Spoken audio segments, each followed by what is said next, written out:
Thank you all very much for coming out. A lot of my friends are here. Again, the Noto family, thank you guys so much. I think that this literally is my favorite place to come to. Everybody knows it. I really feel at home here. And so, again, thank you all for showing up. I've changed a lot, I guess, in my demeanor when it comes to running for this position. When I first kind of endeavored, I didn't know what I was getting into, and I kept getting comments, "Are you even interested? Are you even interested?"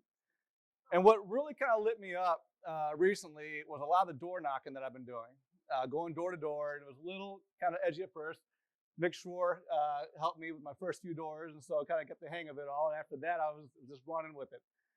I was asked the other day, somebody asked, "Well, all I need to know is, are you American First candidate?" I said, and without hesitation, without a doubt.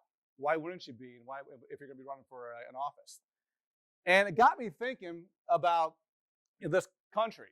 I am an American First patriot candidate. And what does that mean?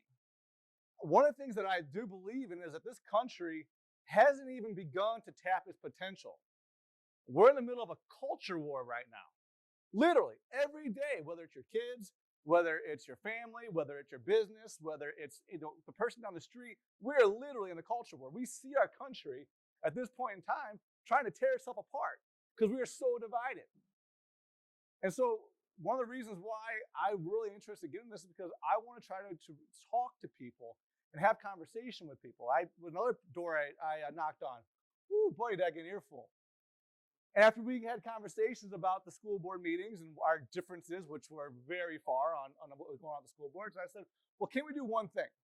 Can we agree that your life experience has brought you to believe what you believe, and that my life experience has brought me to believe what I believe? And she goes, yeah, we can agree on that.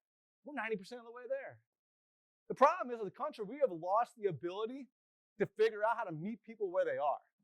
It doesn't matter what the level is.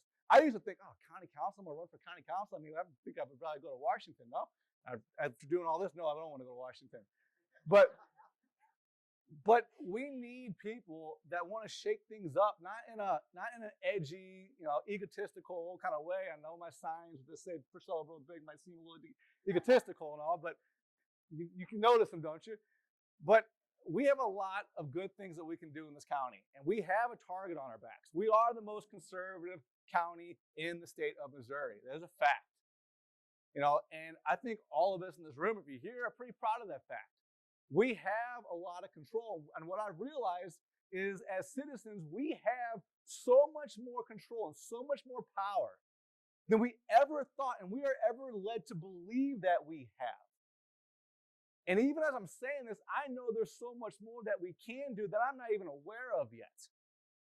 If we want to make an impact in this country, we have to understand that we can do it literally here in St. Charles County.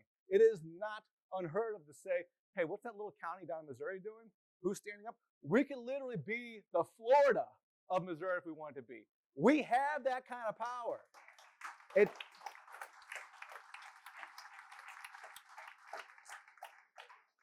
It's going to take a lot of effort, and it's going to take every single person inside these walls and outside these walls getting involved. And that doesn't mean running.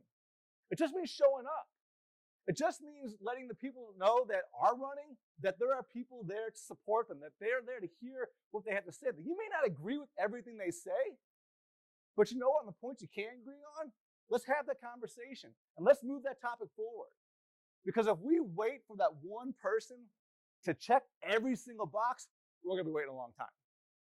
We need to get past this idea of having these perfect candidates, whether it's in Washington, D.C., whether it's in the state, or whether it's at the county level, and we need to be more focused about what we can do to get business done for the benefit of all of you.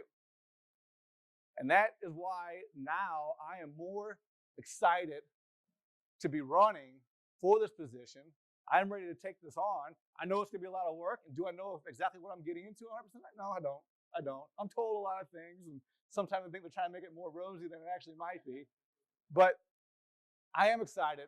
I've talked to so many people now that are excited about my campaign, about this candidacy. I've been excited to work with Nick. Again, going door to door, work with him, partner him with his campaign and his help, his support. Bill Eigel, Ander, Joe Brazel. It's been such an exciting time to be doing all this.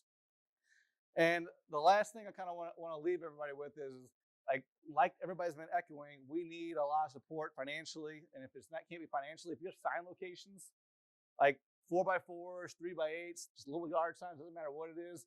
We need to get visual. We need to be visible to everybody out there, because I'm telling you, there's so many people. I'll admit this. 18 months ago, I was one of those people that just complained and just talked about what we needed to do, but I didn't show up. I never showed up to the school board meeting until my wife, right here, lovely lady that is supporting me,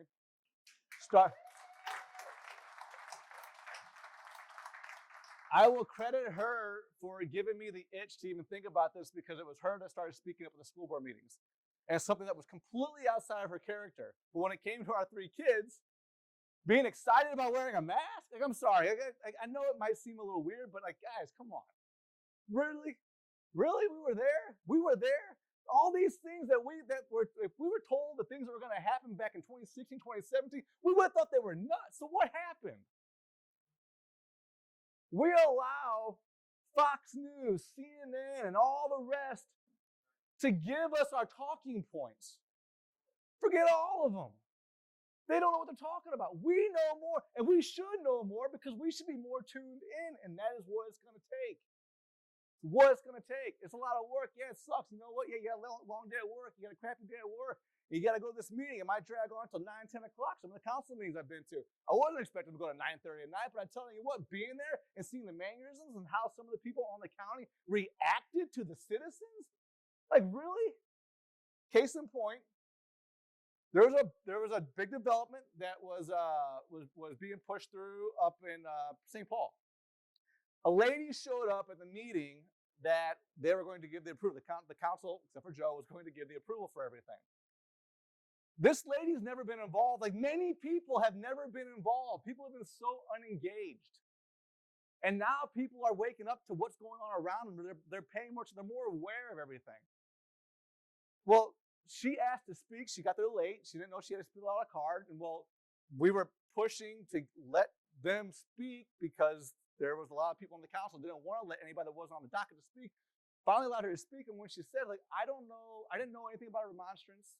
I didn't know what that meant. I didn't know what that was. And for those of you who didn't know it, I didn't know what this was. It's basically you can go get a bunch of notarized signatures that you can put a kibosh on in these developments, or at least have a pretty damn good fight against these developments going through. I never knew that. Never knew that. Well, when she asked to say, "Oh, can I just please have a little bit more time?" Joe stood up and said, "I think absolutely. I motion to have to table this until the next meeting." And real quick, another one of the council members said, "I second it." And then with this literally split second, the gentleman I'm running with, "Do you know what you're doing?" Freaked him out, and he rescinded it because it was going to take 4 weeks. Yeah. And it was because it was going to be four weeks. It was going to be 2 meetings. Well, I had this conversation with the gentleman I'm running against. Again, we're being very cordial. I told him I'll be very honorable in the whole thing. I'm not going to get can't stand negative things. I don't care what anybody thinks about that. It's not what I'm going to do.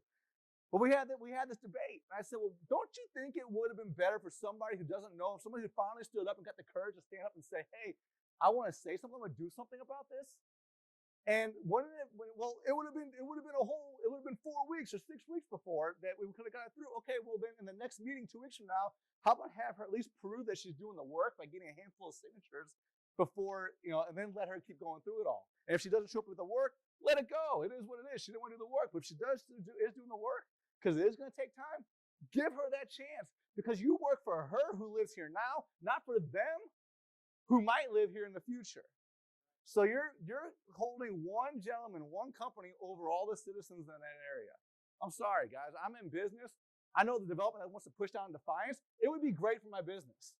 It'd be great for my business. It'd bring people closer, bring more people in the garden center. We'd have more landscape jobs, all those things. But you know what? That's not right. We got to preserve what we have, because once we lose it, it's gone. We can be the best of both worlds. We can have an amazing downtown one day. They got all the riverfront projects going up there. We can have we can redevelop a lot of the areas that we have now, but let's preserve the history of St. Charles County. Let's at least preserve what we have. Go to St. Louis County. I work in St. Louis County on a daily basis. And the government overreach over there when it comes to building homes and all the things you got to do because they've lost it all and they're trying to just hang on with a little bit they got. You don't want to have those debates. Starts with us now. The direction starts with us today. So I thank you all for coming out tonight. We are here till 9. Enjoy cocktails and drinks. They've got the best here. If you want to know, again, how you can support us the best, Nick, myself, it's sign locations, it is donations, it's getting the word out. August 2nd, guys. Tell all your friends, that is the primary. That is the one that gets him on the ticket. And in the county level, that's basically the county vote. So if I win the primary race, I will be on the seat. August 2nd. Participation is in single digits in some cases. Let's change that. Let's show everybody we're engaged. So thank you. I look forward to talking to you. Have a great night.